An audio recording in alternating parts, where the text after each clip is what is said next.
Çiçək Xaliqova yazır ki, sənə bir öydüm, məsləhətim var. Sevdiyin gözəli, gözəl sev oğlum. Bağlama könlünü özgə gözələ. Sevdiyin gözəli, gözəl sev oğlum. Sev onun qəlbini, sev ürəyini, səninlə qurduğu eşq diləyini. Qoru yad gözlərdən öz mələyini.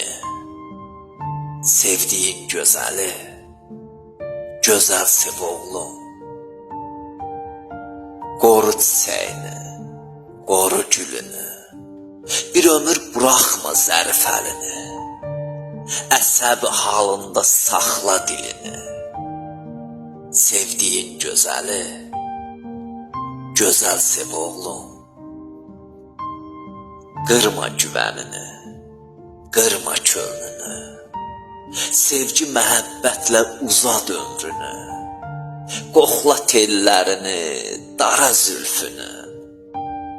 Sevdiyin gözəli, gözəl sev oğlum. Olmayın bu eşqə zalım, cəfalı. Olun əhdinizə sadiq, vəfalı. Yaşayın həyatı xoşbəxt, səfalı. Sevdiyin gözəli, gözəl sev oğlum. Sevdiyin gözəli, gözəl sev oğlum.